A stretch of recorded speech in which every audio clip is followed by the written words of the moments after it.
नमस्कार, मी भारती सहस्रबुद्धे. आनंदाचं पान या सगळ्या वाचकांना आनंद देणाऱ्या कार्यक्रमात तुमचं स्वागत. आज आपण पहिल्यांदा सुरुवात करणार आहोत एका कथासंग्रहाने. कथासंग्रहाचं नाव आहे फ्री फॉल. त्याचे लेखक गणेश मतकरी आज आपल्याबरोबर आहे. गणेशजी, स्वागत आहे तुमचं.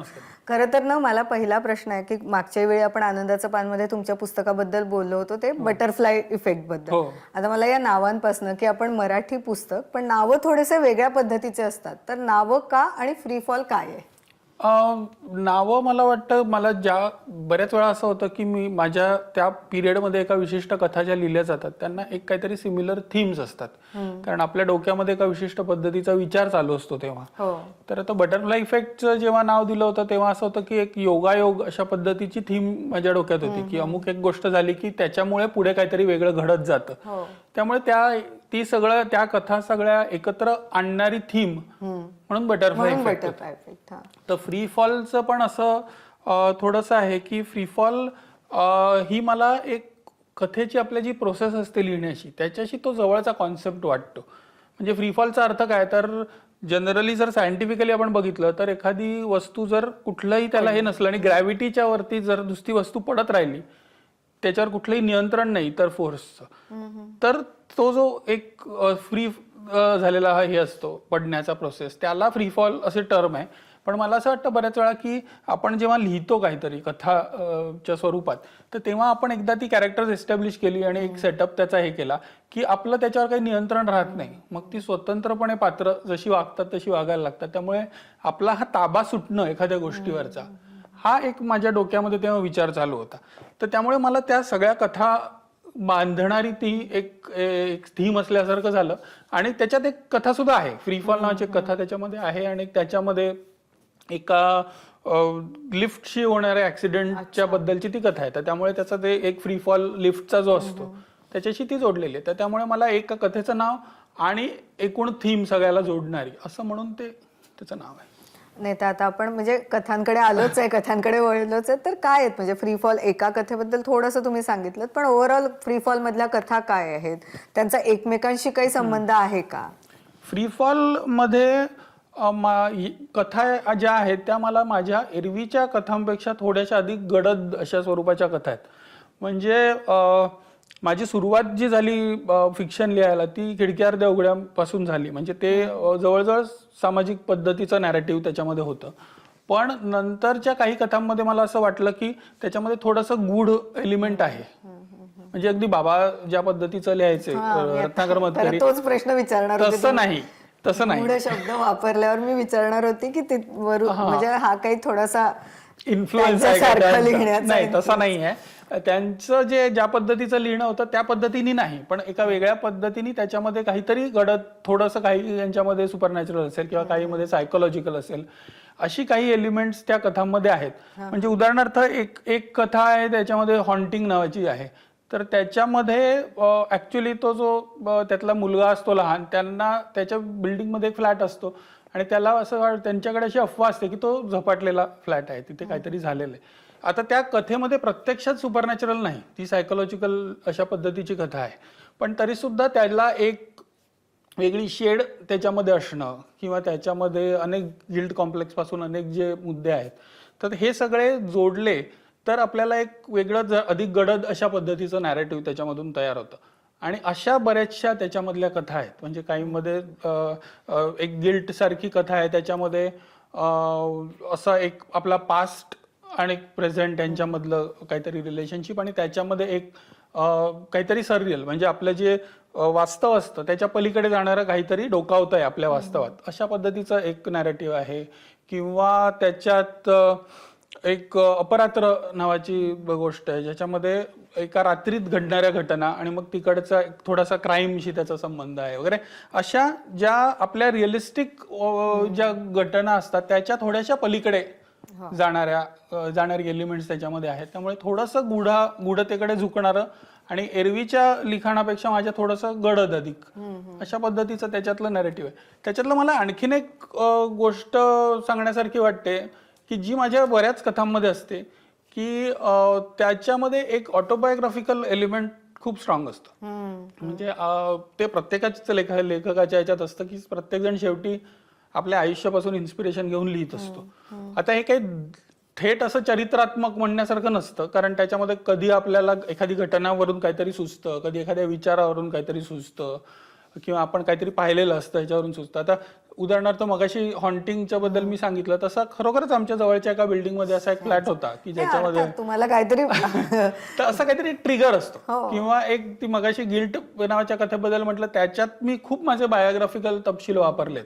म्हणजे मी फिल्म रिव्ह्यूज करायला लागलो, आर्किटेक्चर शिकलो, मग फिल्म रिव्ह्यूज करायला लागलो, मग हळूहळू वेगळ्या पद्धतीचं लिखाण करायला लागलो वगैरे. हे जे सगळे तपशील आहेत माझे, किंवा माझी बायको काय पद्धतीचं काम करते वगैरे, हे सगळं त्याच्यामध्ये आहे. तर त्यामुळे असा एक स्ट्रॉंग त्याच्यामध्ये बऱ्याचशा कथांमध्ये अशा गोष्टी आहेत की ज्या बेतलेल्या आहेत आयुष्यावरती माझ्या. नाही, मला खरं तर मी जे म्हणजे बटरफ्लाय इफेक्ट वाचल्यानंतर आणि एक थोडासा विचार मनात आला होता, कारण आता या कार्यक्रमाच्या माध्यमातून ग्रामीण म्हणा, शहरी म्हणा, वेगवेगळ्या लेखकांशी गप्पा होतात.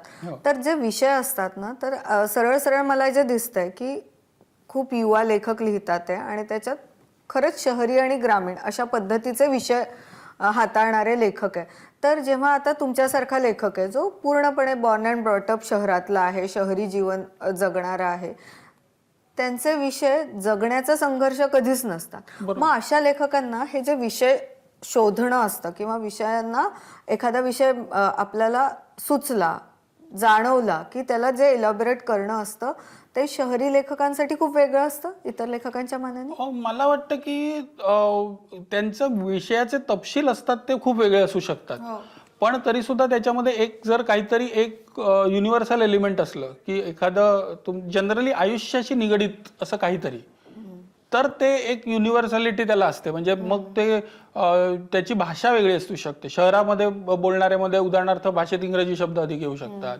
किंवा त्याच्यामध्ये वातावरणात फ्री फॉलच्या नावाचाच उल्लेख, वातावरणात कॉर्पोरेट कल्चर येऊ शकतं, किंवा अशा गोष्टी असू शकतात. पण शेवटी तरी सुद्धा एक तुमचा मानसिकता जी असते ती मला वाटतं सगळीकडे सेम असते. आणि आता तर आपण असं बघतोय की ग्रामीण याच्यामधून सुद्धा आता बरेचसे लेखक येत आहेत, आणि त्यांच्यामध्ये सुद्धा आता गावामधनं शहरात आलेले आपण लोक अनेक बघतो, किंवा गावामध्ये सुद्धा प्रगती ज्या पद्धतीने झालेली आहे तिथे त्यांना असं काही हे नाही की पूर्वी एक 50 वर्षापूर्वी आपण जर गावं बघितली तर शहर आणि गावं ह्यांच्यामध्ये जितका फरक असेल तफावत होती, तर तेवढा काही आता उरलेला नाही. त्यामुळे एक सिमिलॅरिटी त्याच्यामध्ये असू शकते.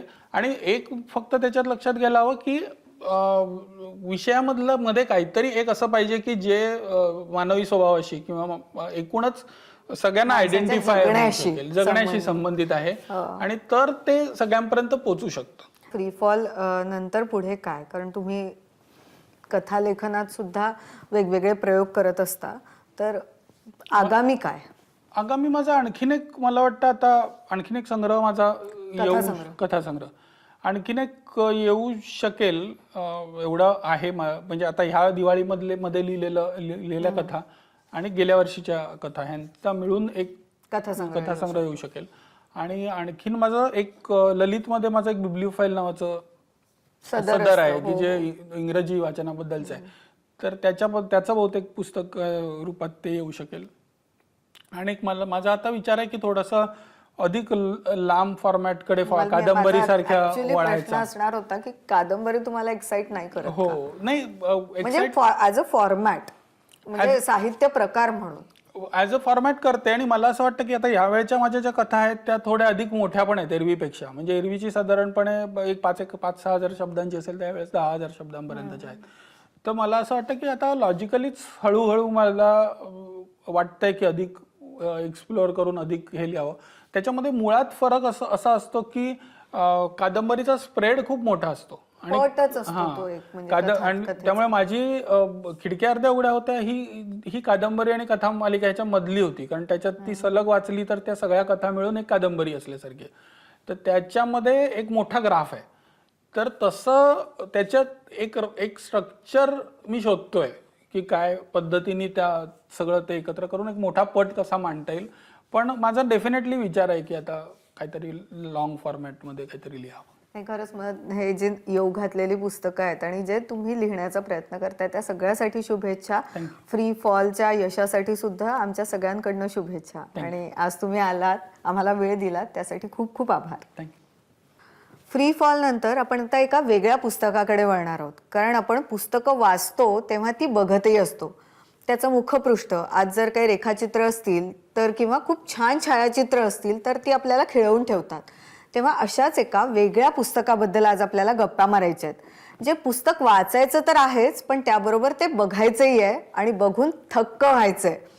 ज्या लेखिकेशी आज आपल्याला गप्पा मारायच्या आहेत त्या सुद्धा रूढार्थानं लेखिका नाहीत तर छायाचित्रकार आहेत, आणि ते सुद्धा साध्या सुद्धा नाही तर वाईल्ड लाईफ फोटोग्राफर. ऋता कळमणकर असं त्यांचं नाव आहे आणि पुस्तकाचं नाव आहे जंगल पीक. ऋता, अगदी सगळ्यात पहिला प्रश्न म्हणजे काय आहे हे पुस्तक? हे कॉफी टेबल बुक आहे, छायाचित्रांचं संकलन आहे की जंगलातल्या गोष्टी आहेत? या पुस्तकाचा फॉर्मॅट जरी कॉफी टेबल बुकसारखा असला तरी याला आपण कॉफी टेबल बुक नाही म्हणू शकणार, कारण याच्यामध्ये प्रचंड अशी माहिती आहे प्राण्यांविषयी, पक्ष्यांविषयी. प्रत्येक फोटोमागची गोष्ट आहे त्याच्यामध्ये. त्याच्यामुळे याला आपण कॉफी टेबल बुक ही नुसती शोभेची असतात, तर हे शोभेचं पुस्तक नाही आहे. याच्यामध्ये माहितीचं भंडार भरलेलं आहे. त्याच्यामुळे याला आपण विकिपीडियाच्या धर्तीवर जंगलपीडिया किंवा जंगलकोश असं पण म्हणू शकतो. तुम्ही देशभरातल्या जंगलात फिरता आणि भरपूर फोटो काढता, पण त्यांना पुस्तकात गुंफावं असं तुम्हाला का वाटलं? कसं असतं मॅडम, प्रत्येक फोटोमागे एक गोष्ट असते. एक छायाचित्र तुम्हाला म्हणजे तुम्ही 100 ओळी लिहिल्यात आणि एक फोटो दाखवला तर तो एक फोटो तेवढं बोलतो जेवढं एक हे बोलू शकतं. म्हणजे एक पान तुम्ही लिहिलं तर एक फोटो तेवढं बोलू शकतो. तर जेव्हा मी फोटोज काढायला जाते तेव्हा कसं असतं, एका क्लिक मागे काय असतं हे मी तुम्हाला सांगते. एका क्लिक मागे असतो आमचा हजारो किलोमीटरचा प्रवास, त्याच्यानंतर तासोनतास केलेली त्या क्षणाची प्रतीक्षा, त्याच्यानंतर अचूक वापरलेले इक्विपमेंट्स, आणि त्याच्यानंतर बॅकग्राऊंड्स प्रॉपर मिळावा म्हणून सतत बदललेल्या जागा, आणि मग आम्हाला तो मिळणारा उत्कृष्ट क्लिक, आणि त्याच्यानंतर समोर असते परमेश्वराची एक अजोड निर्मिती. म्हणजे त्याचं स्वतःचं अस्तित्व, त्याचं स्वतःचं एक व्यक्तिमत्व असतं त्या प्राण्याचं, त्या पक्षाचं. त्याच्या काही सवयी असतात, त्या सगळ्याच्या सगळ्या कॅमेऱ्यामध्ये उतरवायच्या. आणि हे सगळं करताना बऱ्याचदा काही गमतीशीर गोष्टी घडतात, कधी तुम्हाला भावविवश करणाऱ्या गोष्टी घडतात, कधी तुम्ही निशब्द होऊन जाता निसर्गामध्ये, अशाही गोष्टी होतात. तर ह्या सगळ्या गोष्टी लोकांपर्यंत पोचाव्यात आणि जास्तीत जास्त लोकांना त्या माहीत व्हाव्यात, कारण हे काल्पनिक पुस्तक नाही आहे, हे खरं खरं घडलेलं प्राण्यांचं रोखठोक जग आहे. तर ते सगळ्यांपर्यंत पोचावं, ते खूप सुंदर आहे, तर ते सगळ्यांपर्यंत पोचावं हे म्हणून मी जंगल पीकची निर्मिती करण्याचं हे केलं. आणि महाराष्ट्र टाइम्समध्ये मी 2.5 वर्ष जवळजवळ लिहिलं. त्याच्यामुळे मला लिखाणाची सवय लागली आणि प्रत्येक टूरनंतर मग त्या टूरचे लिखाण करायचं, त्याचे फोटोज एकत्र करायचे, हे म्हणजे संकलन चालूच राहिलं. म्हणून जंगल पीकची संकल्पना आली. ऋता, खरं तर वाघ या प्राण्याविषयी खूप आकर्षण असतं, एक मनात भीती असते, आणि म्हणजे आपण वाईल्ड लाईफ सफारीजला जातो तर वाघाविषयीच आपल्याला आकर्षण असतं की वाघ दिसला पाहिजे. तुमच्या या पुस्तकात आम्हाला वाघ हा विषयी किंवा वाघ या प्राण्याविषयी काय वाचायला मिळेल, काय बघायला मिळेल? या पुस्तकामध्ये तुम्हाला वाघाविषयी खूप काही वाचायला मिळेल. तर वाघच नाही, मार्जर कुलातले सगळे प्राणी, म्हणजे वाघ आहे, सिंह आहे, चिता आहे, जॅगवॉर आहे, बिबड्या आहे, जंगली मांजरं आहेत, कॅरेकल्स आहेत, ही सगळी मार्जर कुलातली प्राणी आहेत. ही माझी फेवरेट असल्यामुळे तुम्हाला ह्या पुस्तकात ठिकठिकाणी ह्या प्राण्यांचे उत्कृष्ट फोटो तर पाहायला मिळतीलच. शिवाय त्यांच्या सवयी कशा आहेत, म्हणजे बछड्याला वाघीण किती दिवस सांभाळते, 2 वर्षानंतर आई कशी वाघापासून म्हणजे आपल्या बच्च्यापासून वेगळी होते, ती त्यांना कशी इतर लोकांपासून लपवून सांभाळते, अशा बऱ्याचशा गोष्टी. म्हणजे इवन वाघ वाघिणीचं नातं, बहिणी बहिणींचं नातं, आई मुलाचं नातं, अशा वाघाविषयीच्या आपण वाघाला असं म्हणू शकतो की वाघ हे एक संमोहित करणारं सौंदर्य आहे. म्हणजे ज्याच्याकडे आपण बघतो आणि देहभान विसरून जातो, कितीदाही बघितलं तरी मन भरत नाही. तर ह्या पुस्तकामध्ये तुम्हाला भारतभरातले सगळीकडचे वाघ मिळतील. म्हणजे दलदलीच्या जंगलातले सुंदरबनचे वाघ तुम्हाला दिसतील, खालच्या काबिनीच्या जंगलातले लश ग्रीन फॉरेस्टचे वाघ दिसतील, त्याच्यानंतर बांधवगड कान्हाचे फ्रॉग दिसतील, ड्राय डेसिडियस फॉरेस्ट रणथंबोरचे तुम्हाला वाघ बघायला मिळतील. म्हणजे सर्व प्रकारचे मार्जर कुलातले प्राणी आणि शिवाय वाघ याच्याविषयी तुम्हाला भरपूर माहिती मिळेल आणि फोटोजही तितकेच मिळतील. ऋता, खूप खूप धन्यवाद तुमच्या पुस्तकाविषयी आज तुम्ही आमच्याशी गप्पा मारलात त्याबद्दल. तुम्हाला खूप शुभेच्छा या पुस्तकासाठी आणि पुन्हा एकदा आभार. Thank you so much. थँक्यू. आपल्याला वाचक प्रिय 5 पुस्तकं कोणती हे आता जाणून घ्यायचंय आणि ते सांगतात आहेत मॅजेस्टिक बुक डेपोचे आशय कोठावळे. नमस्कार, मी आशय कोठावळे. मॅजेस्टिक बुक डेपोमधील टॉप 5 पुस्तकांपैकी यावेळेचं पहिलं पुस्तक आहे सुबोध जावडेकर यांचं दुवर्तनाचा वेध. माणसाला राग का येतो, माणूस लबाडी का करतो, माणूस धार्मिक का असतो, तो दहशतवादी का बनतो, अशा या प्रश्नांची उत्तरं मेंदू विज्ञानाच्या आधारावर घेतलेली आपल्या पुस्तकातून मिळतात. यानंतरचं दुसरं पुस्तक आहे तर doctor on a war front, doctor Bharat Kelkar यांचं. येमेन, सिरिया व इराक अशा या दहशतवादी व युद्धग्रस्त भागात एका भारतीय डॉक्टरांनी रुग्णसेवा दिली. त्या रुग्णसेवा देताना त्याला आलेले विलक्षण अनुभव त्यांनी या पुस्तकात लिहिलेले आहेत. यानंतरचं तिसरं पुस्तक आहे ते म्हणजे गाता रहे, सुहास किर्लोस्कर यांचं. चित्रपट संगीत व वाद्य संगीत यांची सुरेली मैफिल या पुस्तकातून आपल्याला घडते. जुनी व नवीन गाणी ऐकताना त्यातील अनुभवलेल्या बारकाव्यांचे एका आस्वादक नजरेतून केली गेलेली मांडणी आपल्याला या पुस्तकातून वाचायला मिळेल. यानंतरचं चौथं पुस्तक आहे the art of habit, Gaurang Das यांचं. कथा आणि उदाहरणांनी परिपूर्ण असलेले हे पुस्तक वाचकांनी वाचल्यानंतर त्यांच्या दीर्घकाळ स्मरणात राहील असं आहे. यानंतरचं शेवटचं पुस्तक आहे ते म्हणजे ऋषिकेश गुप्ते यांची नवी कोरी कादंबरी कानविंदे हरवले. ही सगळी पुस्तकं तुम्हाला majestic book depot, Ram Maruti road, Thane, Shivaji मंदिर, दादर तसंच गिरगाव नाका या तिन्ही ठिकाणी सवलतीच्या दरात खरेदी करता येतील. त्याचबरोबर आमची वेबसाईट majesticreaders.com व आमचं मोबाईल ॲप्लिकेशन मॅजेस्टिक रीडर्स यावरही आपल्याला सवलतीत खरेदी करता येतील. धन्यवाद. तर ही होती या आठवड्याची टॉप 5 पुस्तकं. खरं तर आजच्या या आपल्या भागात आपण कितीतरी वेगवेगळ्या विषयांवरच्या पुस्तकांबद्दल जाणून घेतलं. अगदी चित्रांनी नटलेल्या पुस्तकाविषयी सुद्धा आज आपण जाणून घेतलंय. आणि माझा आग्रह असतो की पुस्तक कुठलंही असलं तरी आपल्याला काहीतरी वेगळं देऊन जातं. आणि म्हणूनच पुन्हा पुन्हा वारंवार सांगेन की मराठी पुस्तकं वाचा, अनुवादित पुस्तकं वाचा, अगदी इंग्रजी साहित्यसुद्धा वाचा, कारण आपल्याला सगळ्यांना मिळून ही वाचन संस्कृती टिकवायची आहे. आणि म्हणूनच वाचत राहा. धन्यवाद.